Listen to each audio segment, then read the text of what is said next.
9 ಮೇ 2024 ಚಾರ್ಧಾಮ್ ಯಾತ್ರೆಗೆ ಅಂತ ಬೆಂಗಳೂರಿಂದ ಡೆಹ್ರಾಡೂನ್ಗೆ ಹೋದ್ವಿ. ಮುನ್ನ ನಮಗೆಲ್ಲ ಸ್ವಾಗತ ಕೋರ್ತಾ ಇದ್ದಾರೆ.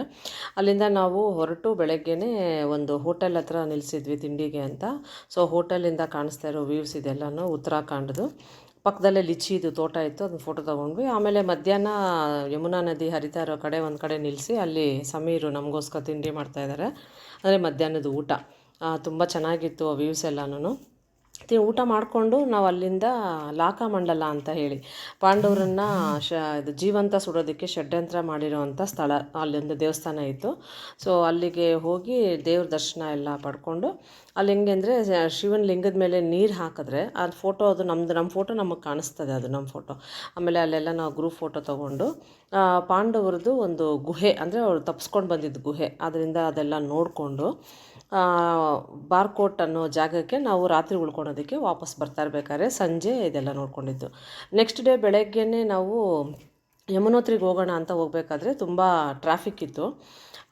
ಆಲ್ಮೋಸ್ಟ್ ಒಂದು 9 ಅವರ್ಸು ನಾವು ಇದ್ದ ಕಡೆನೇ ಇದ್ದುಬಿಟ್ಟಿದ್ವಿ. ಆಮೇಲೆ ನಮಗೆ ಹೊರಡಕ್ಕೆ ಬಿಟ್ಟರು. ಆ ಬೆಟ್ಟದಲ್ಲಿ ನೋಡಿ ವೆಹಿಕಲ್ಸ್ ಎಲ್ಲ ಒಂದು ಸೈಡಲ್ಲಿ ನಿಂತಿದ್ರೆ ಇನ್ನೊಂದು ಆ ಕಡೆಯಿಂದ ಬರಲೇಬೇಕು, ಅಷ್ಟು ಸಣ್ಣ ಜಾಗದಲ್ಲೇ ಹೋಗ್ತಾ ಇರಬೇಕು. ನಾವು ಇದನ್ನೆಲ್ಲ ಮಾಡೋಷ್ಟೊತ್ತಿಗೆ ಒಂದು 22 ಅವರ್ ಆಯಿತು. 2 ಅವರ್ ಹೋಗೋದನ್ನು 22 ಅವರ್ ತೊಗೊಂಡಿದ್ವಿ ಯಮುನೋತ್ರಿಗೆ ಹೋಗೋಕ್ಕೆ. ಬೆಳಗ್ಗೆ 4:15 ರೀಚ್ ಆದ್ವಿ. ಇಮ್ಮಿಡಿಯೇಟ್ 5 ಗಂಟೆಗೆ ನಾವು ಟ್ರೆಕ್ಕಿಂಗ್ನ ಶುರು ಮಾಡಿಬಿಟ್ವಿ. ಅಲ್ಲಿಂದ ಜಾನಕಿ ಚೆಟ್ಟಿ ಅಂತ ಪ್ಲೇಸು. ಸೊ ಅಲ್ಲಿಂದ ನಾವು ಯಮುನೋತ್ರಿ ಕಡೆಗೆ ಟ್ರೆಕ್ಕಿಂಗ್ ಶುರು ಮಾಡ್ಕೊಂಡ್ವಿ. ನೋಡಿ ಇದೆಲ್ಲ ಟ್ರೆಕ್ಕಿಂಗು, ಡೋಲಿ, ಕುದುರೆಗಳು, ಆಮೇಲೆ ನಡೆಯೋರು, ಪಿಟ್ಟು ಎಲ್ಲ ಒಂದೇ ಜಾಗದಲ್ಲೇ, ಅಷ್ಟೇ ಸಣ್ಣ ಜಾಗದಲ್ಲೇ ಹೋಗಬೇಕು, ಸಣ್ಣ ಜಾಗದಲ್ಲೇ ಬರಬೇಕು. ಬಟ್ ತುಂಬ ಚೆನ್ನಾಗಿತ್ತು. ಸುತ್ತಲೂ ನಮಗೆ ಹಿಮಾಲಯ ಪರ್ವತಗಳು ಮುಂದೆ ಕಾಣಿಸ್ತಾ ಇರ್ಬೇಕಾದ್ರೆ ಎತ್ತರಕ್ಕೆ ಹಿಮಾಲಯ ಪರ್ವತ, ಆಮೇಲೆ ಗ್ರೀನಾಗಿರೋ ಎಲ್ಲ ಪರ್ವತಗಳು, ಆಮೇಲೆ ನೀರು, ಯಮುನಾ ನದಿ ಹರಿತಾ ಇರೋದು, ಜಲಪಾತಗಳು, ನೀರು ತುಂಬ ಚೆನ್ನಾಗಿತ್ತು. ಬ್ಯೂಟಿಫುಲ್ ವ್ಯೂ ಮಾತ್ರ. ಸೊ ಅಲ್ಲಿಂದ ನಾವು ಯಮುನೋತ್ರಿಗೆ ನೋಡ್ಕೊಂಡು ಹೋಗ್ತಾ ಇರ್ಬೇಕಾದ್ರೆ ಇನ್ನೇನು ದೇವಸ್ಥಾನ ಬಂದೇ ಬಿಡ್ತು. ಆ ಹಿಮಾಲಯ ತಪ್ಪಲಲ್ಲೇ ದೇವಸ್ಥಾನ ಇದೆ. ಆ ದೇವಸ್ಥಾನಕ್ಕೆ ಎಂಟ್ರಿ ಆಗಿದ ತಕ್ಷಣ ನಮಗೆ ಫಸ್ಟ್ ಕಾಣೋದೇ ಬಿಸಿನೀರಿನ ಬುಗ್ಗೆ. ಎಷ್ಟು ಬಿಸಿ ಇರ್ತದೆ ಅಂದರೆ ಪಕ್ಕದಲ್ಲೇ ಕೊರಿಯೋ ತಂಡಿ ನೀರು ಹರಿತಾ ಇರ್ತದೆ, ಇಲ್ಲಿ ಬಿಸಿನೀರು ಬುಗ್ಗೆ ಆ ಕೊಳಕ್ಕೆ ಬರುತ್ತೆ. ಅಲ್ಲಿ ಸ್ನಾನ ಮಾಡಿಕೊಂಡು ದೇವಸ್ಥಾನಕ್ಕೆ ಹೋಗಬೇಕು. ಸೊ ದೇವಸ್ಥಾನಕ್ಕೆ ಹೋಗಿ ದೇವ್ರ ದರ್ಶನ ಪಡ್ಕೊಂಡ್ವಿ. ಅಲ್ಲಿ ಇಮ್ಮಿಡಿಯೇಟ್ ಪಕ್ಕದಲ್ಲೇ, ಆ ದೇವಸ್ಥಾನದ ಪಕ್ಕದಲ್ಲೇ ಸೂರ್ಯಕುಂಡ ಅಂತ ಇದೆ. ಅದು ಎಷ್ಟು ಕುದೀತಾ ಇರೋ ನೀರು ಅಂದರೆ ಒಂದು ಆಲೂಗಡ್ಡೆ ಮತ್ತು ಅಕ್ಕಿನ ಬಟ್ಟೆಯಲ್ಲಿ ತೊಗೊಂಡೋಗಿ ಅಲ್ಲಿಟ್ಟರೆ 10 ನಿಮಿಷಕ್ಕೆಲ್ಲ ಬೆಂದೋಗುತ್ತೆ. ಅದನ್ನು ನಮಗೆ ಕೊಡ್ತಾರೆ. ನಾವು ಅದನ್ನು ಮನೆಗೆ ತೊಗೊಂಡು ಬಂದು ಪೂಜೆ ಅಂತ, ಪ್ರಸಾದ ಅಂತ ಇಟ್ಕೋಬೋದು ಅದನ್ನು. ಯಮುನಾ ದೇವಿನ ದರ್ಶನ ಮಾಡಿಕೊಂಡು ಅಲ್ಲೊಂದಷ್ಟು ಫೋಟೋಸ್ ಎಲ್ಲ ಕ್ಲಿಕ್ ಮಾಡ್ಕೊಂಡ್ವಿ. ತುಂಬ ಚೆನ್ನಾಗಿದೆ ಮಾತ್ರ ದೇವಸ್ಥಾನ.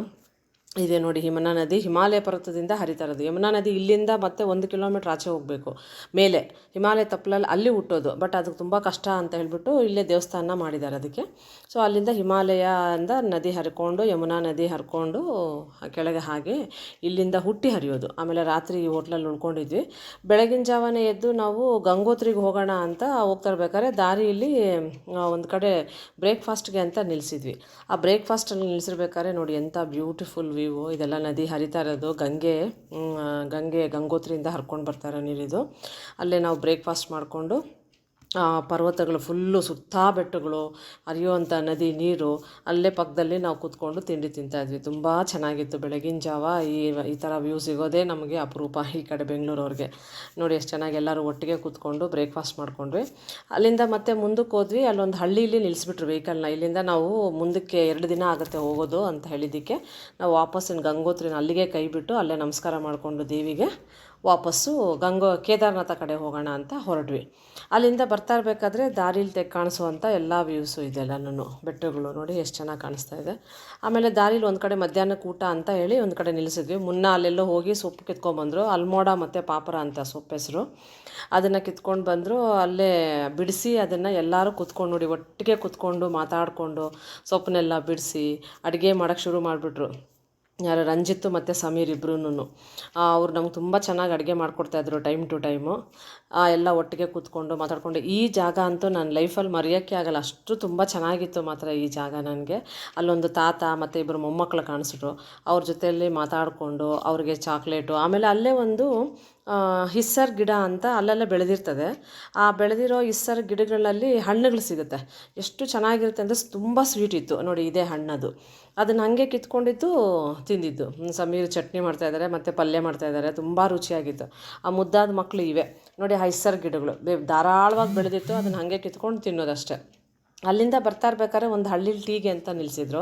ಆ ಟೀಯಿಂದ ಶಾಪಿಂದ ಕಾಣಿಸ್ತಾ ಇರೋವಂಥ ವ್ಯೂ ಇದು, ಆ ಹಳ್ಳಿದು ದೇವಸ್ಥಾನ. ಆಮೇಲೆ ಅಲ್ಲಿಂದ ಮುಂದಕ್ಕೆ ನಾವು ನೈಟು ಕಾಣ್ಕೊಂಡು ದೇವಸ್ಥಾನ ಕೇದಾರನಾಥಕ್ಕೆ ಹೊರಟ್ವಿ ಬೆಳಗಿನ ಜಾವ. ನೈಟೆಲ್ಲ ಜರ್ನಿ ಮಾಡಿ ಅರ್ಲಿ ಮಾರ್ನಿಂಗ್ ಬಂದು ಕೇದಾರನಾಥಕ್ಕೆ ಸೇರಿಕೊಂಡ್ವಿ. ಸೋನ್ಪ್ರಯಾಗಿಂದ ಮತ್ತು ಗೌರಿಕುಂಡಿಗೆ ನಾವು ಜೀಪಲ್ಲಿ ಹೋಗಬೇಕು 5 ಕಿಲೋಮೀಟ್ರು. ಆ ಜೀಪಲ್ಲಿ ಹೋಗ್ತಾ ಇರಬೇಕಾದ್ರೆ ಇದು ವ್ಯೂ, ಇದು ಕೇದಾರನಾಥಕ್ಕೆ ಹೋಗ್ತಾ ಇರೋ ದಾರಿ. ಫಸ್ಟು ಗೌರಿಕುಂಡ್ಗೆ ಹೋಗ್ತಾ ಇದ್ದೀವಿ ಸೋನ್ಪ್ರಯಾಗಿಂದ ಜೀಪಲ್ಲಿ. ಅಲ್ಲಿಂದ ಮತ್ತೆ ನಮ್ಮ ಟ್ರೆಕ್ ಸ್ಟಾರ್ಟ್ ಆಗುತ್ತೆ. ಸೊ ಈಗ ಟ್ರೆಕ್ ಸ್ಟಾರ್ಟ್ ಆಯಿತು. 1:45 ಆಗಿತ್ತು ನಾವು ಟ್ರೆಕ್ ಸ್ಟಾರ್ಟ್ ಮಾಡಿದಾಗ. ಆಲ್ಮೋಸ್ಟ್ ಇಲ್ಲಿ ಸ್ಟಾರ್ಟ್ ಆಗಿದ್ದು ನಾವು 11 ಗಂಟೆ ಆಗಿತ್ತು ಮೇಲೆ ಕೇದಾರನಾಥ ರೀಚ್ ಆಗುತ್ತೆ. 22 ಕಿಲೋಮೀಟರು ಕಂಪ್ಲೀಟ್ ಟ್ರೆಕ್ಕು. ಮಧ್ಯದಲ್ಲಿ ಮಳೆ ಬಂತು, ನಾವು ಜರ್ಕಿನೆಲ್ಲ ಹಾಕ್ಕೊಂಡ್ವಿ, ರೈನ್ ಕೋಟ್ ಹಾಕ್ಕೊಂಡ್ವಿ. ಆಮೇಲೆ ಅಲ್ಲೇ ಒಂದು ತಿಂಡಿ ತಿನ್ಕೊಂಡ್ವಿ, ಒಂದು ಸ್ವಲ್ಪ ಮ್ಯಾಗಿ ಅಂತ ನಡೆದು ಕಾಲಂತೂ ತುಂಬಾ ನೋಯಿತು. ರಾತ್ರಿ ಹೋದ್ವಿ ಸೇರಿಕೊಂಡ್ವಿ. ಇದು ಬೆಳಗಿನ ಜಾವ 4:45 ಗಂಟೆ ಅನಿಸುತ್ತೆ. ಆ ಟೈಮಲ್ಲಿ ಬೆಳಕಾಗ್ಬಿಡುತ್ತೆ ಬೇಗ ಅಲ್ಲಿ. ನಮ್ಮ ಟೆಂಟ್ ಹತ್ರದಿಂದ ತೆಗೆದಿರೋ ಇದು ವಿಡಿಯೋ ನೋಡಿ, ಎಷ್ಟು ಚೆನ್ನಾಗಿ ಹಿಮಾಲಯ ಪರ್ವತ ಎಲ್ಲ ಕಾಣಿಸ್ತಾಯಿದೆ. ಇದು ಕೇದಾರನಾಥ. ಬೆಳಗಿನ ಜಾವ ಒಳ್ಳೆ ಬೆಳ್ಳಿ ಬಂಗಾರದ ಥರ ಕಾಣಿಸ್ತದೆ, ಬೆಳ್ಳಿ ಬಂಗಾರದ್ದು ಹೊಳಿದಂಗಿದೆ ಆ ಬೆಟ್ಟಗಳೆಲ್ಲನೂ. ಅಲ್ಲಿಂದ ನೋಡಿ ಎಲ್ಲಿಪ್ಯಾಡಿದು. ನಾನು ಫಸ್ಟು ದೇವಸ್ಥಾನ 6 ಗಂಟೆ ಅಷ್ಟೊತ್ತಿಗೆಲ್ಲ ದೇವಸ್ಥಾನ ಹತ್ರ ಬಂದುಬಿಟ್ಟಿದ್ದೆ ನಾನು. ಬಂದಿದ್ದೆ ಫಸ್ಟು ಫೋಟೋ ತೊಗೊಂಡು ನಂಗೆ ತುಂಬ ಖುಷಿ ಆಗುತ್ತೆ. ದೇವಸ್ಥಾನ ಅಂತೂ ನೋಡಿ ನನ್ನ ಡ್ರೀಮು ಕಮ್ ಟ್ರೂ ಅಂತಲೇ ಅನ್ಕೋಬೋದು.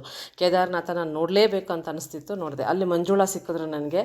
ಮಂಜುಳಾ ದೆಸೆಯಿಂದ ನನಗೆ ದರ್ಶನವೂ ಬೇಗ ಆಗೋಯಿತು. ದರ್ಶನ ಮಾಡ್ಕೊಂಡಿದ್ದೆ ಕೇದಾರನಾಥನ್ನ ನೆನೆಸ್ಕೊಂಡು ಹೊರಗಡೆ ಬಂದ್ವಿ. ಅಲ್ಲಿ ಭೀಮಕಲ್ಲನ್ನು ಪೂಜೆ ಮಾಡ್ಕೊಂಡ್ವಿ. ಅದು ಹೇಗೆ ಅಂದರೆ 2013 ಪ್ರವಾಹ ಬಂತಲ್ಲ, ಆಗ ನೋಡಿ ಪರ್ವತಗಳಿಂದ ಉಳ್ಕೊಂಡು ಬಂದು ದೇವಸ್ಥಾನದ ಹಿಂದ್ಗಡೆ ನಿಂತು ಆ ದೇವಸ್ಥಾನನ ಕಾಪಾಡಿರೋದು. ಯಾರು ದೇವ್ರನ್ನ ನಂಬಲ್ಲ ಅನ್ನೋರು ಇದನ್ನು ನೋಡಿದ್ರೆ ಅಲ್ಲಿಗೆ ಬಂದರೆ ಎಲ್ಲರೂ ದೇವ್ರನ್ನ ನಂಬ್ತಾರೆ. ಅಷ್ಟು ಚೆನ್ನಾಗಿದೆ. ಎಲ್ಲ ಆ ಪವಾಡ ಅಂತೂ ನಮಗೂ ಅನುಭವಕ್ಕೆ ಬಂದೇ ಬರುತ್ತೆ. ಅದು ನಾವು ಅಷ್ಟೆಲ್ಲ ನಡ್ಕೊಂಡು ಬಂದಿದ್ರು ಮತ್ತು ಕಾಲು ನೋವೆಲ್ಲ ಕ್ಷಣ ಮಾತ್ರದಲ್ಲಿ ಮಾಯ ಆಗೋಯ್ತು ದೇವ್ರ ದರ್ಶನ ಮಾಡಿದ ತಕ್ಷಣ. ತುಂಬ ಚೆನ್ನಾಗಿತ್ತು ಮಾತ್ರ. ಬೆಳಗಿನ ಜಾವನೇ ದರ್ಶನ ಆಗಿದ್ದು ನಮಗೆಲ್ಲನೂ. ಅಲ್ಲಿಂದ ಏನು ಮಾಡಿದ್ವಿ, ಹಿಂದ್ಗಡೆನೇ ಶಂಕರಾಚಾರ್ಯರದು ಮೂರ್ತಿ ಇತ್ತು. ಆ ಶಂಕರಾಚಾರ್ಯರ ಮೂರ್ತಿ ಹತ್ರ ಹೋಗಿ ಶಂಕರಾಚಾರ್ಯರ ದರ್ಶನನೂ ಮಾಡಿಕೊಂಡು ಬಂದ್ವಿ. ರಾಜ ಇಲ್ಲಿಂದ ಕೆಳಗಡೆ ಹೊರಟದ. ಆಮೇಲೆ ನಾವೇನು ಮಾಡಿದ್ವಿ, ನಾನು ಮತ್ತು ನಮ್ಮ ಮನೆಯವರಿಬ್ಬರೂ ಇಲ್ಲಿಂದ ಭೈರವನಾಥ ಮಂದಿರ ಅಂತ ಒಂದು 2 ಕಿಲೋಮೀಟ್ರ್ ಕೇದಾರನಾಥದಿಂದ ಮೇಲೆ ನಡ್ಕೊಂಡು ಹೋಗ್ಬೇಕು. ಅದನ್ನು ನೋಡಿ, ಇದು ಭೈರವನಾಥ ಮಂದಿರಕ್ಕೆ ಹೋಗ್ತಾ ಇರೋ ದಾರಿ ಇದು. ಸೊ ಇಲ್ಲಿಂದ ಅಂದರೆ 6 ತಿಂಗಳು ಈ ಭೈರವನಾಥನೇ ಈ ಕೇದಾರನಾಥ ದೇವಸ್ಥಾನನ ಕಾಪಾಡೋದು. ಯಾಕಂದರೆ ಇದು 6 ತಿಂಗಳು ಮಾತ್ರ ಓಪನ್ನು, 6 ತಿಂಗಳು ಕ್ಲೋಸ್ ಇರುತ್ತೆ. ಈ ಭೈರವ ಮಂದಿರ ಇರ್ತದಲ್ಲ, ಆ ದೇವರೇ ಇವ್ರನ್ನ ಕಾಪಾಡೋದು 6 ತಿಂಗಳು ಅಂತ ಅಲ್ಲೆಲ್ಲ ಜನ ಹೇಳ್ತಾರೆ. ನೋಡಿ, ಭೈರವನಾಥ ಮಂದಿರದಿಂದ ಕೇದಾರನಾಥ ಎಷ್ಟು ಚೆನ್ನಾಗಿ ಕಾಣಿಸ್ತಾ ಇದೆ. ಮುಂದ್ಗಡೆ ದೊಡ್ಡ ಬೆಟ್ಟಗಳು, ಸುತ್ತ ಬೆಟ್ಟಗಳು, ಒಂದಕ್ಕಿಂತ ಒಂದು ಬೆಟ್ಟಗಳು ಜಾಸ್ತಿ, ಎಲ್ಲ ಹಿಮ ಪರ್ವತಗಳೇ. ಅಲ್ಲಲ್ಲಿ ನಿಮಗೆ ಜಲಪಾತಗಳು ಕಾಣಿಸ್ತಾ ಇರ್ತದೆ, ಮಂದಾಕಿನಿ ನದಿ ಹರಿತಾ ಇರೋದು. ಇಲ್ಲಿ ನೋಡಿ, ಇದೆಲ್ಲನೂ 2013 ಪ್ರವಾಹ ಬಂದಾಗ ಒಡ್ಕೊಂಡು ಹೋಗಿರೋ ಅಂಥ ಬೆಟ್ಟನೇ ಕರ್ಗೆ ಹೋಗ್ಬಿಟ್ಟಿದೆ. ಅಷ್ಟು ನೀರು, ಅಷ್ಟು ಪ್ರವಾಹ ಹರಿದಿತ್ತು ಅವಾಗ. ದೇವಸ್ಥಾನ ಮಾತ್ರ ಏನೂ ಆಗಿಲ್ಲ, ಕಂಪ್ಲೀಟ್ ಊರೇ ಕೊಚ್ಕೊಂಡು ಹೋಗ್ಬಿಟ್ಟಿತ್ತು ಆ ಟೈಮಲ್ಲಿ. ಬಟ್ ಈಗೆಲ್ಲ ತುಂಬ ಚೆನ್ನಾಗಿ ಮಾಡಿದ್ದಾರೆ, ಅನುಕೂಲವಾಗಿದೆ ಎಲ್ಲನೂ. ಅಲ್ಲೇನೇನು ಮಾಡಿದ್ವಿ, ಅದೆಲ್ಲ ಮುಗಿಸ್ಕೊಂಡು ಮತ್ತೆ ನಾವು ಕೆಳಗಡೆಗೆ ಬಂದ್ವಿ. ಮಧ್ಯಾಹ್ನ ಒಂದು 2 ಗಂಟೆಗೆ ಬಂದ್ವಿ. ಮಳೆ ಜೋರಾಯಿತು, ಒಂದು ಅಂಗಡೀಲಿ ಉಳ್ಕೊಂಡಿದ್ದು. ಅದಾದಮೇಲೆ ಮತ್ತೆ ನಾವು ದೇವಸ್ಥಾನದ ಹತ್ರ ಒಂದು 4 ಗಂಟೆ ಅಷ್ಟೊತ್ತಿಗೆ ಬಂದ್ವಿ. ದೇವಸ್ಥಾನ 4 ಗಂಟೆಯಿಂದ ಆಲ್ಮೋಸ್ಟ್ ರಾತ್ರಿ 6:30 ಈಗೇನೋ ಶುರುವಾಗುತ್ತೆ ಆರತಿ, ಗಂಗಾ ಆರತಿ ಅಂತ ಹೇಳಿ ದೇವಸ್ಥಾನದ ಹತ್ರ. ಆ ಗಂಗಾ ಆರತಿನ ಶುರುವಾದಾಗ ತುಂಬ ಚೆನ್ನಾಗಿರುತ್ತೆ ನೋಡೋದಕ್ಕೆ. ನಮ್ಮ ಮನ ಪುಳಕಗೊಳ್ಳುತ್ತೆ. ಹಾಗೆ ಅಷ್ಟು ಚೆನ್ನಾಗಿ ನಡೆಯುತ್ತೆ ಆ ಗಂಗಾ ಆರತಿ ದೇವಸ್ಥಾನ. ಕರೆಕ್ಟಾಗಿ ಆಲ್ಮೋಸ್ಟ್ ಮೋರ್ ದ್ಯಾನ್ 1 ಅವರ್ ಆಗುತ್ತೆ, 1 ಗಂಟೆಗಿನ್ನ ಜಾಸ್ತಿ ಆಗುತ್ತೆ. ಅದು 7 ಗಂಟೆ ಏನು ಆಲ್ಮೋಸ್ಟ್ 7:30 8 ಗಂಟೆ ಆಗೋಯ್ತು ಅದು ಮುಗಿಯೋಷ್ಟೊತ್ತಿಗೆ. ಅದನ್ನು ದರ್ಶನ ಮಾಡಿಕೊಂಡು ನಾವು ಆಮೇಲೆ ಅಲ್ಲೇ ಹೋಗಿ ಒಂದು ಅಲ್ಲಿ ಫ್ರೀ ಊಟ ಇತ್ತು, ಅಲ್ಲಿ ಊಟ ಮಾಡಿಕೊಂಡು ರಾತ್ರಿ ಹೋಗಿ ಟೆಂಟಲ್ಲಿ ಮಲ್ಕೊಂಡ್ಬಿಟ್ವಿ. ಅದಾಗಿದ ತಕ್ಷಣ ನಾವು 2 ಕಿಲೋಮೀಟ್ರ್ ಮತ್ತೆ ಈ ದೇವಸ್ಥಾನದಿಂದ ನಮ್ಮ ಟೆಂಟ್ ಹತ್ರಕ್ಕೆ ನಡ್ಕೊಂಡು ಹೋಗಿ ಅಲ್ಲಿ ಮಲ್ಕೊಂಡಿದ್ದು. ಬೆಳಗಿನ ಜಾವ 3:30ಗೆ ಎದ್ದು ನಾವು ಮತ್ತೆ ವಾಪಸ್ ಕೆಳಗಡೆಗೆ ಟ್ರೆಕ್ ಶುರು ಮಾಡಿದ್ವಿ, ವಾಪಸ್ ಇಳಿಯೋದಕ್ಕೆ. ನೋಡಿ, ಮಂದಾಕಿನಿ ನದಿ ಹರಿತಾ ಇದೆ, ಆ ಕಡೆ ಮೇಲಿಂದ ಹರ್ಕೊಂಡು ಹೋಗ್ತಾ ಇದೆ. ನಾವು ವಾಪಸ್ ಹೋಗ್ತಾಯಿದ್ವಿ. ಇವರೆಲ್ಲ ಮೇಲಕ್ಕೆ ಹತ್ತುತ್ತಾ ಇರೋದು, ಕುದುರೆಲೆಲ್ಲ ಹೋಗೋರು, ನಡ್ಕೊಂಡು ಹೋಗೋರು. ನಾವು ವಾಪಸ್ ನಡೀತಾ ಇದ್ವಿ. ನಂಜಾರೆಡ್ಡಿ ನೋಡಿ ಮುಂದ್ಗಡೆ ಹೋಗ್ತಾ ಇದ್ದಾರೆ ಫಾಸ್ಟಾಗಿ. 5 ಅವರಿಗೆಲ್ಲ ನಾವು ಮೇಲ್ಗಡೆಯಿಂದ ಕೆಳಗಡೆ ಗೌರಿಕುಂಡಿಗೆ ಬಂದುಬಿಟ್ವಿ. ಅಲ್ಲಿ ಆಲ್ಮೋಸ್ಟ್ ಒಂದು 22 ಕಿಲೋಮೀಟರ್ ಅದು ಹೆಂಗೆ ನಡೆದ್ವೋ ಗೊತ್ತಿಲ್ಲ, ಬಂದೇ ಬಿಟ್ವಿ. ಗೌರಿಕುಂಡಲ್ಲಿ ಬಿಸಿನೀರ್ದು ಈ ಥರ ಕೊಳಗಳಿರ್ತವೆ. ನೀವು ಮಾಡಿಕೊಂಡ್ರೆ ಎಷ್ಟು ಫ್ರೆಶ್ ಫೀಲ್ ಆಗುತ್ತೆ ಅಂತಂದರೆ ನಿಮಗೆ, ಅಷ್ಟು ನಡೆದಿರೋ 22 ಕಿಲೋಮೀಟ್ರ್ ಕಾಲು ಒಂದು ಚೂರಿಲ್ಲ, ಮೈಂಡೆಲ್ಲ ಅಷ್ಟು ಫ್ರೆಶ್ಶು. ಅಲ್ಲೇ ಗೌರಿದು ದೇವಸ್ಥಾನದ ನಮಸ್ಕಾರ ಮಾಡಿಕೊಂಡು ಅಲ್ಲಿಂದ ಮತ್ತೆ ನಮ್ಮ ವೆಹಿಕಲ್ ಆಲ್ಮೋಸ್ಟ್ ಒಂದು 5 ಕಿಲೋಮೀಟ್ರ್ ಕೆಳಗಡೆ ಇತ್ತು, ಮತ್ತೆ ನಡೆದಿದ್ದು ವಾಪಸ್ 5 ಕಿಲೋಮೀಟ್ರ್. ಅಲ್ಲಿಂದ ದಾರಿಲಿ ಬರ್ತಾ ಇರಬೇಕಾದ್ರೆ ಸನ್ಸೆಟ್ ವ್ಯೂ ಪಾಯಿಂಟು ಚೋಪ್ತಾ ಅಂತ, ಆ ಚೋಪ್ತಾ ಹತ್ರ ಬಂದು ಟೀ ಅಂಗಡಿಲಿ ಟೀ ಕುಡಿದು ಬೇಕಾದ ನಮ್ಮ ಫೋಟೋಸ್ ಎಲ್ಲ ಕ್ಲಿಕ್ ಮಾಡ್ಕೊಂಡ್ವಿ. ತುಂಬ ಚೆನ್ನಾಗಿತ್ತು ಸನ್ಸೆಟ್ ವ್ಯೂ ಅದು. ಅಲ್ಲಿಂದನೇ ಮತ್ತೆ ನೈಟ್ ಹಾಗೆ ಹೊರಟಿದ್ದು. ಬೆಳಗ್ಗೆ 3 ಗಂಟೆಗೆಲ್ಲ ಬದ್ರಿನಾಥ್ ಸೇರಿಕೊಂಡ್ವಿ. 3 ಗಂಟೆಗೆ ಬದ್ರಿನಾಥ್ ಸೇರಿ 3:30ಗೆಲ್ಲ ಕ್ಯೂಗೆ ಬಂದ್ವಿ. 6 ಗಂಟೆ 6:30ಗೆಲ್ಲ ನಮ್ಮ ದರ್ಶನ ಮುಗೀತು, ಬದ್ರಿನಾಥನ ದರ್ಶನ. ತುಂಬ ಚೆನ್ನಾಗಿತ್ತು ಬದ್ರಿನಾಥ್ ದೇವಸ್ಥಾನವೂ. ಕಂಪ್ಲೀಟ್ ಪರ್ವತಗಳು, ಹಿಮಾಲಯ ಪರ್ವತಗಳು, ನರ ಮತ್ತು ನಾರಾಯಣ ಅಂತ 2 ಪರ್ವತಗಳ ಮಧ್ಯೆ ಇರೋದು ಬದ್ರಿನಾಥ. ನಿಮಗೆ ಎಷ್ಟು ಬೆಟ್ಟಗಳು ಅಂದರೆ ಕಾಣಿಸುತ್ತೆ. ಪರ್ವತ ಅಂದರೆ ಒಂದಕ್ಕಿಂತ ಒಂದು ಹೈಟು, ಎಲ್ಲ ಹಿಮಾಲಯ ರೇಂಜಸ್ಸೇ ಇವೆಲ್ಲನೂ. ಅಷ್ಟು ಅದ್ಭುತವಾಗಿತ್ತು ಬದ್ರಿನಾಥ ನಮಗಂತೂ. ನೋಡಿ, ನಿಮಗೆ ಎಲ್ಲಿ ನೋಡಿದ್ರೂ ನಿಮಗೆ ಬರೀ ಹಿಮಾಲಯ ಪರ್ವತಗಳೇ ಕಾಣಿಸ್ತವೆ, ಒಂದಕ್ಕಿಂತ ಒಂದು ಹೈಟ್ ಜಾಸ್ತಿ. ಇವರು ಮೋಹಿನಿ ಬಂದು ನಮ್ಗೆ ಅವತ್ತು ಅವಲಕ್ಕಿ ಚಿತ್ರಾನ್ನ ಮಾಡಿಕೊಟ್ರು, ತುಂಬ ಚೆನ್ನಾಗಿತ್ತು. ಆಮೇಲೆ ನಾನು ಟೀ ಮಾಡಿದ್ದೆ ಅಲ್ಲೇ ಬದ್ರಿನಾಥ್ ಒಂದು ಕಡೆ ವೆಹಿಕಲ್ನ ನಿಲ್ಲಿಸಿ ತಿಂದ್ಕೊಂಡು, ಮತ್ತು ಅಲ್ಲಿಂದ ಏನಾಯಿತು, first village of the Mana, India's first village Mana ಅಂತ ಹೇಳಿ, ಅಲ್ಲಿ ಸರಸ್ವತಿ ನದಿ ಹುಟ್ಟುತ್ತೆ ಅಂತ ಹೇಳಿದ್ದಕ್ಕೆ ಮತ್ತು ಎಲ್ಲ ಅಲ್ಲಿಂದ ಒಂದು 5 ಕಿಲೋಮೀಟ್ರು. ಮುದ್ದಾದ ಮಕ್ಳು ಎಷ್ಟು ಚೆನ್ನಾಗಿ ಕೂತಿವೆ ನೋಡಿ. ಅಲ್ಲಿಂದ ಹೋದ್ವಿ. ಅಲ್ಲಿ ಗಣೇಶ ಗುಹಾ ಮತ್ತು ವ್ಯಾಸ ಗುಹಾ ಅಂತ ಇದೆ.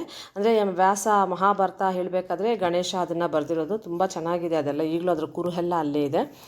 ಅಲ್ಲಿಂದ ನಾವು ಫಸ್ಟ್ ಇಂಡಿಯನ್ ಟೀ ಸ್ಟಾಲ್ ಅಂತ ಹೇಳಿ ಅಲ್ಲಿಗೆ ಹೋಗಿ ಟೀ ಕುಡಿದ್ವಿ. ಅದಾದಮೇಲೆ ಅಲ್ಲೇ ಪಕ್ಕದಲ್ಲೇ ಸರಸ್ವತಿ ನದಿ ನೋಡಿ, ಸರಸ್ವತಿ ನದಿ ಈ ಕಡೆ ಹರಿತಾ ಇದೆ, ಆ ಕಡೆ ನಿಮಗೆ ಅಲಕನಂದ ನದಿ ಬರುತ್ತೆ. ಎರಡೂ ಹೋಗಿ ಮುಂದ್ಗಡೆ ಅದು ಗಂಗೆ ಆಗೋದು. ಸೊ ಹಾಗೆ ಸರಸ್ವತಿ ನದಿನ ನೋಡಿಕೊಂಡು ಅಲ್ಲೇ ಒಂದು ಸರಸ್ವತಿ ದೇವ್ರದ್ದು ಮೂರ್ತಿ ಇದೆ, ಅದನ್ನು ಪೂಜೆ ಮಾಡಿಕೊಂಡು ನಾವು ಆ ಸರಸ್ವತಿ ಮೇಲೆ ಹಿಮಾಲಯ ಪರ್ವತಗಳಿಂದ ಹರ್ಕೊಂಡು ಹೀಗೆ ಹೋಗ್ತಾ ಇರ್ತದೆ. ಆಮೇಲೆ ಗುಪ್ತಗಾಮಿನಿ ಮತ್ತೆ ಎಲ್ಲಿ ಹೋಗುತ್ತೆ ಅಂತ ಕಾಣಲ್ಲ, ಇಲ್ಲಿ ಮಾತ್ರ ಅಷ್ಟೇ ನಿಮಗೆ ಸರಸ್ವತಿ ನದಿ ಕಾಣೋದು. ಪಕ್ಕದಲ್ಲೇ ದೇವಸ್ಥಾನ ಸರಸ್ವತಿ ನದಿದು. ಅಲ್ಲೇ ಭೀಮ್ಕಲ್ಲು ಅಂತ ಇದೆ. ಭೀಮ್ಕಲ್ಲು ಎಷ್ಟು ದೊಡ್ಡದಾಗಿದೆ ಅಂದರೆ ಅದು ಒಳ್ಳೆ ಬ್ರಿಡ್ಜ್ ಥರನೇ ಇದೆ, ಒಂದು ಈ ಕಡೆಯಿಂದ ಆ ಕಡೆಗೆ ಹೋಗೋದಕ್ಕೆ. ಆಮೇಲೆ ಪಾಂಡವರು ಸ್ವರ್ಗಕ್ಕೆ ಹೋಗಿದ್ದು ದಾರಿ ಅಂತಲೇ ಹೇಳ್ತಾರೆ ಈ ಜಾಗನ. ಈಗ ನಾವು ನಿಂತಿದ್ದೀವಲ್ಲ, ಈ ಜಾಗದಿಂದನೇ ಮುಂದಕ್ಕೆ ಹೋಗಿದ್ದು ಪಾಂಡವರು ಸ್ವರ್ಗಕ್ಕೆ ಅಂತ. ಇದು ಕಂಪ್ಲೀಟ್ ಮಹಾಭಾರತ ನಿಮಗೆ ಕಣ್ಮುಂದೆ ಹಾಗೇ ಕಾಣುತ್ತೆ ಈ ಜಾಗಗಳೆಲ್ಲನೂ. ಅಲ್ಲಿಂದ ನಾವೇನು ಮಾಡಿದ್ವಿ, ನೆಕ್ಸ್ಟು ವಿಷ್ಣು ಪ್ರಯಾಗ್ ಅಂತ, ಮತ್ತು ಬದ್ರಿನಾಥಿಂದ ವಾಪಸ್ಸು ಮಾಣೆಯಿಂದ ಬಂದ್ವಿ ಬದ್ರಿನಾಥ್, ಮತ್ತು ಅಲ್ಲಿಂದ ವಿಷ್ಣು ಪ್ರಯಾಗ್ ಕಡೆ ಪ್ರಯಾಣ ಬೆಳೆಸಿದ್ವಿ. ಕಣ್ಣು ಮುಚ್ಚಿದ್ರೆ ಎಲ್ಲಿ ಮಿಸ್ ಆಗೋಗ್ತದೋ ಅಂತ ಕಣ್ಣು ಬಿಟ್ಕೊಂಡು ಎಲ್ಲ ಪರ್ವತಗಳನ್ನ ನಾನು ಕಣ್ಣು ತುಂಬಿಸ್ಕೊಂಡಿದ್ದೀನಿ. ಮತ್ತು ದೇವ್ರ ದರ್ಶನ ನನಗೆ ಇನ್ನೊಂದು ಸತಿ ಸಿಕ್ಕಿದ್ರೆ ಖಂಡಿತ ನಾನು ಆ ಜಾಗಕ್ಕೆ ಇನ್ನೊಂದು ಸತಿ ಹೋಗ್ತೇನೆ. ನೋಡಿ, ಇದು ಬಂದು ವಿಷ್ಣು ಪ್ರಯಾಗು, ಈ ಕಡೆ ಅಲಕಾನಂದ, ಭಾಗೀರಥಿ, ಆ ಕಡೆ ಧೂಳಿಗಂಗಾ ಅಂತ ಹೇಳಿ ಆ 2 ನದಿಗಳ ಸಂಗಮನೇ ಈ ವಿಷ್ಣು ಪ್ರಯಾಗು. ಈ ಥರದ್ದು 5 ಪ್ರಯಾಗಗಳಿದೆ. ನಾವು ನೋಡಿದ್ದು 2 ಪ್ರಯಾಗು, ಒಂದು ವಿಷ್ಣು ಪ್ರಯಾಗು, ಇನ್ನೊಂದು ದೇವ ಪ್ರಯಾಗು. 2 ನೋಡೋಕ್ಕಾಗಿದ್ದು, ಬೇರೆ ನೋಡೋಕ್ಕಾಗಲಿಲ್ಲ. ನೋಡಿ, ಭಾಗೀರಥಿ ಅಲ್ಲ, ಅಲಕಾನಂದ ಮತ್ತು ಧೂಳಿಗಂಗಾ. ಅದಾದಮೇಲೆ ಬೆಳಗ್ಗೆ ಜೋಶಿ ಮಠಕ್ಕೆ ಬಂದ್ವಿ. ಜೋಶಿ ಮಠಲ್ಲಿ ಉಳ್ಕೊಂಡಿದ್ದು. ಬೆಳಗ್ಗೆ ಅಲ್ಲಿ ಗರುಡನ ದೇವಸ್ಥಾನ ಇತ್ತು ಅಂತ ಆ ಗರುಡನ ದೇವಸ್ಥಾನಕ್ಕೆ ಹೋಗಿ ಪೂಜೆ ಮಾಡ್ಕೊಂಡು ಬಂದ್ವಿ. ಆಮೇಲೆ ಲಾಸ್ಟಿಗೆ ನಮ್ದು ಹೆಂಗೆ ಅಂದರೆ, ನಮ್ಮ ಎಕ್ಸ್ಪೀರಿಯೆನ್ಸ್ ಎಲ್ಲ ಚಾರ್ಧಾಮ್ ನಮ್ಗೆ ಇಲ್ಲಿಗೆ ಮುಗೀತು. ನಮ್ಮ ಏನೇನು ಎಕ್ಸ್ಪೀರಿಯೆನ್ಸ್ ಇದೆಯೋ ಅದನ್ನೆಲ್ಲ ನಾವು ಶೇರ್ ಮಾಡ್ಕೊಂಡ್ವಿ. ತುಂಬ ಖುಷಿ ಅಂತೂ ಆಯಿತು ನಮಗೆ ಮುನ್ನ ಸರ್ಟಿಫಿಕೇಟು ಮತ್ತು ಒಂದು ದೇವ್ರದ್ದು ಚಾರ್ಧಾಮ್ ಯಾತ್ರೆದು ಫೋಟೋಗಳನ್ನ ಕೊಟ್ಟರು. ಆಮೇಲೆ ನಮ್ಮ ಎಕ್ಸ್ಪೀರಿಯೆನ್ಸನ್ನು ತುಂಬ ಚೆನ್ನಾಗಿ ಶೇರ್ ಮಾಡ್ಕೊಂಡ್ವಿ. ಅಂದರೆ ಮನಸ್ಸಿಗೆ ಅಷ್ಟು ಖುಷಿ ಆಗ್ತಿತ್ತು. ಆ 9 ದಿನ ಅದು ಹೇಗೆ ಕಳೆದ್ವಿ ಅಂತಲೇ ಗೊತ್ತಾಗಲಿಲ್ಲ. ಆ ದೇವರ ಸನ್ನಿಧಿಯಲ್ಲಿ ಕೇದಾರ್ನಾಥಲ್ಲಿ 2 ದಿನ ಉಳ್ಕೊಂಡಿದ್ವಿ ನಾವು. ದೇವ್ರ ಮುಂದೆನೇ, ದೇವಸ್ಥಾನ ಮುಂದೆನೇ ಕಂಪ್ಲೀಟ್ 1 ದಿನ ಉಳ್ಕೊಂಡ್ಬಿಟ್ಟಿದ್ದೆ. ಅದೆಲ್ಲ ನನಗೆ ಮನಸ್ಸಿಗೆ ತುಂಬ ಖುಷಿಯಾಗಿತ್ತು. ಅದನ್ನೆಲ್ಲ ನಾವು ಶೇರ್ ಮಾಡಿಕೊಂಡು ಮುನ್ನಾಗೆ ಥ್ಯಾಂಕ್ಸ್ ಹೇಳಿದ್ವಿ. ಆ ಟೀಮ್ಗೆಲ್ಲ ಥ್ಯಾಂಕ್ಸ್ ಹೇಳಿದ್ವಿ, ಸಮೀರ್ಗೆ ಮತ್ತು ರಂಜಿತ್ಗೆ. ಸಮೀರು ರಂಜಿತ್ ಇಬ್ಬರೂ ಮುನ್ನ ಇದ್ದಾರಲ್ಲ, ಅವ್ರ ಅಣ್ಣನ ಮಕ್ಕಳು. ಇವ್ರು ನಮ್ಮ ಜೊತೇಲಿ ಬಂದಿದ್ದು ಮುಂಬೈಯಿಂದ ಬಂದಿದ್ದಾರ ಟೀಮು, ತಾಯಿ, ಮಗಳು ಮತ್ತು ಅಳಿಯ. ಇವರೇ ಸಮೀರ್ ಅಂತ ನಮಗೆ ಅಡುಗೆ ಮಾಡಿಕೊಟ್ಟಿದ್ದು. ಅದ್ರ ಜೊತೆಗೆ ಪ್ಲಸ್ ನಮ್ಮ ಜೊತೆಲೇ ಕೇದಾರ್ನಾಥಕ್ಕೂ ಜೊತೆಗೆ ಒಟ್ಟಿಗೆ ನಮ್ಮ ಜೊತೆಯಲ್ಲೇ ಇದ್ದರು ಇವರು ಮತ್ತು ರಂಜಿತ್ ಇಬ್ಬರೂ. ಅವರಿಬ್ಬರು ಅಡುಗೆ ತುಂಬ ಚೆನ್ನಾಗಿ ಮಾಡಿಕೊಟ್ರು. ಇವತ್ತಿಗೂ ಮರೆಯೋಕ್ಕಾಗೋದೇ ಇಲ್ಲ ಅವ್ರು ಮಾಡಿರೋ ಅಡುಗೆಗಳು, ಅಷ್ಟು ಟೇಸ್ಟಿಯಾಗಿತ್ತು. ಅದಾದಮೇಲೆ ದಾರಿಲಿ ಹೋಗ್ತಾ ಇರಬೇಕಾದ್ರೆ ದಾರಿದೇವಿ ಮಂದಿರ ಅಂತ. ದಾರಿದೇವಿ ಬಂದು ಉತ್ತರಾಖಂಡದ ಚಾರ್ಧಾಮ್ ಯಾತ್ರೆದ ರಕ್ಷಕ ದೇವಿ ಅಂತಲೇ ಕರೀತಾರೆ. ಅಲ್ಲಿ ಮುಂದೆ ಹೋಗ್ಬೇಕಾದ್ರೆ ನೋಡಿ, ಇದು ಭಾಗೀರಥಿ ಮತ್ತು ಆ ಕಡೆಯಿಂದ ಅಲಕನಂದ ಎರಡೂ ಸಂಗಮ ಆಗಿರೋದಕ್ಕೆ ಇದು ದೇವಪ್ರಯಾಗ್ ಅಂತ ಕರೀತಾರೆ ಆ ಜಾಗನ. ಅದನ್ನು ಮುಗಿಸ್ಕೊಂಡು ಋಷಿಕೇಶಕ್ಕೆ ಬಂದ್ವಿ. ಋಷಿಕೇಶಲ್ಲಿ ಚಾರ್ಧಾಮ್ ಎಲ್ಲ ಮುಗಿದ್ಮೇಲೆ ಗಂಗೆಯಲ್ಲಿ ಮುಳುಗಬೇಕು ಅಂತ ಹೇಳಿದ್ದಕ್ಕೆ ಬೆಳಗಿನ ಜಾವನೇ ಎದ್ದು ಬಂದು ರಾಮ್ಜೂಲ ಪಕ್ಕದಲ್ಲೇ ನಾವು ಇಲ್ಲಿ ಗಂಗೆಯಲ್ಲಿ ಮುಳುಗಿ ನಾವು ದೇವರಿಗೆ ನಮಸ್ಕಾರ ಮಾಡಿಕೊಂಡು ಅಲ್ಲಿರೋ ಸುತ್ತಮುತ್ತ ದೇವಸ್ಥಾನಗಳಿಗೆಲ್ಲ ಒಂದು ಸತಿ ಹೋಗಿ ನಮಸ್ಕಾರ ಮಾಡ್ಕೊಂಡು ಬಂದ್ವಿ. ಅದಾದಮೇಲೆ ಮುಗೀತು ಇಲ್ಲಿಗೆ ನಮ್ಮ ಚಾರ್ಧಾಮ್ ಯಾತ್ರೆ. ನಮ್ಗೆ 1:30ಗೆ ಫ್ಲೈಟ್ ಇತ್ತು. ಜಾಲಿ ಗ್ರ್ಯಾಂಡ್ ಏರ್ಪೋರ್ಟ್ಗೆ ಬಂದ್ವಿ. ಅಲ್ಲೆಲ್ಲ ಚೆಕ್-ಇನ್ ಆಗಿ ಏರ್ಪೋರ್ಟ್ ಹತ್ತಿ 3:30-4 ಗಂಟೆ ಅನಿಸುತ್ತೆ, 4 ಗಂಟೆಗೇನೋ ಅಲ್ಲಿ ಬಿಟ್ವಿ. ಅಲ್ಲಿಂದ 7-7:30ಗೆಲ್ಲ ನಾವು ಬೆಂಗಳೂರು ಬಂದು ರೀಚ್ ಆದ್ವಿ.